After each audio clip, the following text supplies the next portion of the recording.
Etapa de 6 a 20 años. Se relacionó con diferentes teorías y conceptos como teoría de Erik Erikson. Etapa 4. La voracidad contra inferioridad de 5 a 13 años. En este periodo tuve comparaciones con los demás, el querer hacer infinidad de actividades y planes. Yo ya era capaz de reconocer mis habilidades y las de mis compañeros. Quería ponerlas a prueba continuamente. Insistía en enfrentarse a tareas más desafiantes, quería apuntarme a todas las actividades y me enfadaba cuando perdía un juego o una competición. Etapa 5. Exploración de la identidad contra difusión de la identidad, de los 13 a 20 años.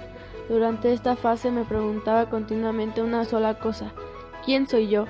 Empecé a moldear mi propia personalidad, elegía a quién quería parecerme y qué rol quería desempeñar en la sociedad. Para ello, la vida social adquiere un papel importante. Teoría de Vygotsky. Desarrollé mi aprendizaje mediante la interacción social, fui adquiriendo nuevas y mejores habilidades cognitivas como proceso lógico. El papel de mis padres de apoyo, dirección y organización del aprendizaje en el paso previo al que yo pueda ser capaz de dominar esas facetas, habiendo interiorizado las estructuras conductuales y cognitivas que la actividad exigía. Descubrí cómo resolver y realizar por sí mismo la tarea, de un modo más eficaz que si solamente se les hubiera explicado cómo solucionarla. Por ejemplo, en un ejercicio que no podía hacer, mis padres me enseñaban cómo y yo seguí los mismos movimientos que ellos. Teoría de Sigmund Freud. En esta etapa mi mente estaba consciente de todo aquello lo que me daba cuenta en un momento particular. Las percepciones presentes, memorias, pensamientos, fantasías y sentimientos. Era capaz de recordar aquellos recuerdos que no están disponibles en este momento, pero eran capaces de traer a la conciencia. En la inconsciente incluía todas aquellas cosas que no son accesibles a mi conciencia, tales como mis impulsos o instintos, así como otras que no podía tolerar mi mente consciente, tales como las emociones asociadas a los traumas que presentaba en la etapa. Teoría de Piaget. Concibía el mundo de manera sorprendentemente diferente en comparación con los adultos. Empecé a tener comprensión al mundo que me rodeaba y luego experimenté discrepancias entre lo que ya sabía y lo que descubría en mi entorno. Etapas operacionales concretas. Las tuve de 7 a 11 años aproximadamente. La etapa operacionales formales comienza en mi adolescencia y se extendía a los 20 años. Yo distinguía múltiples soluciones potenciales a los problemas y pensar más científicamente sobre el mundo que me rodeaba. Tuve la nueva información que utilicé para modificar, añadir o modificar esquemas previamente existentes. La genética. De mi madre heredé una enfermedad llamada anemia. En la genética heredé el color de ojos, tamaño de ojos. De mi padre heredé el color de cabello y la estatura baja, la forma de caminar y algunos gestos. Con algunas similitudes no nací o tardé en reconocerlas. Estas las tengo actualmente. La nutrición. El entorno familiar y escolar ejercía mucha influencia en la determinación de mi actitud hacia determinados alimentos y el consumo. Yo destacaba hábitos frecuentes como omitir alguna de las comidas, ingerir refrigerios, consumir comidas rápidas, no comer con la familia, seguir dietas e indicaciones médicas, iniciar una actividad física, incluyendo alimentos con carbohidratos complejos. Esto ha sido de los 6 a 18 años. Lenguaje.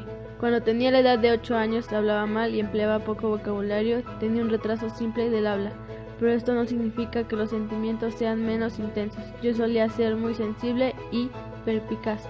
Mi lenguaje se desarrollaba dependiendo del progreso físico, psicológico, social entre los 5 y los 14 años. El dominio del lenguaje, con él aprendí a comprender el mundo que me rodeaba, de los 6 a 10 años, y predominé el desarrollo del pensamiento formal. Con el dominio del lenguaje mejoré la comprensión del entorno y adquirí nuevos conocimientos basados en la lógica de lo concreto. Por medio de las redes sociales diariamente incorporé nuevos términos o simples abreviaciones en mi vocabulario, mientras otros dejan de ser utilizados en mi círculo social.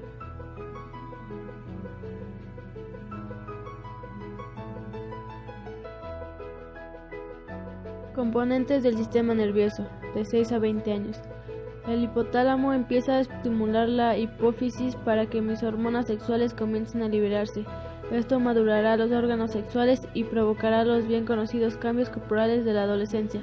A los 12 años se logra la adquisición completa del repertorio lingüístico.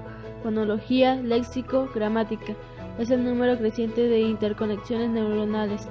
La neurocorteza comienza con mi desarrollo con el establecimiento de una capa plefiforme, primordial en el telencéfalo, que procede y es indispensable para la formación de la placa cortical. Sucede de los 6 a 16 años. De 6 a 16 años, el cráneo aumenta su circunferencia unos 2 a 3 centímetros. Las características de la maduración cerebral nos da una vez más explicación de por qué cambios tan importantes no se corresponden con un aumento de tamaño proporcional al que sucede en edades más tempranas. Tiene la importante misión de regular y coordinar las funciones y actividades del cuerpo. Una de sus particularidades es que las células que la forman, a diferencia del resto del organismo, carecen de capacidad regenerativa.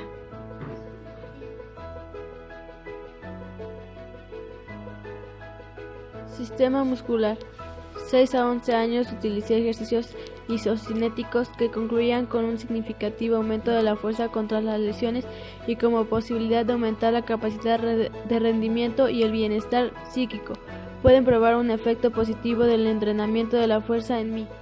De 9 a 12 años fue mi edad óptica para el aprendizaje, o fase de la capacidad óptica del aprendizaje motor. Disponía de una capacidad espontánea de imitación, lo cual reviste gran importancia en el aprendizaje motor y entrenamiento técnico, la capacidad de rendimiento deportivo, altura del salto, mejora de la velocidad, etc. Favorece en general el desarrollo del rendimiento de las capacidades físicas y hace posible el aprendizaje de las habilidades motoras. De 10 a 12 años de práctica sistemática, la madurez para la mayor parte de los deportes se sitúa hacia los 20 años. Desarrollo motor para designar la formación de mis capacidades implicadas en los procesos de aprendizaje y coordinación del movimiento que se realizan mediante el sistema motor y el sistema nervioso central. De 16 a 20 años se caracteriza por el equilibrio de las proporciones corporales y la estabilización del sistema óseo.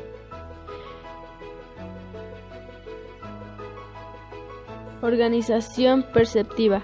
El objetivo de la percepción de la forma es que comprendí los procesos por medio de los cuales el sistema visual genera la experiencia perceptiva de un objeto a partir de la información contenida en la imagen retinaria. Los mecanismos y procesos que el sistema visual para extraer, interpretar y dar significado a la información sobre los objetos de mi entorno. La percepción es la forma en la que vi el mundo que me rodea. También es el proceso por medio que seleccioné, organicé e interpreté los estímulos dentro de un panorama significativo y coherente del mundo. El desarrollo motor se considera como un proceso secuencial y continúa relacionado con el proceso por el cual los seres humanos adquieren una enorme cantidad de habilidades motoras. Exploré el entorno más ampliamente e iniciar la interacción con los demás. Tuve las habilidades motoras más perfeccionadas. Finalizaremos mencionando las siguientes etapas. Etapa de las operaciones concretas. De los 7 a los 11 años. Ya elaboraba pensamientos concretos y era capaz de utilizar lógica para llegar a conclusiones. El raciocinio se limita por lo que podía oír, tocar y experimentar.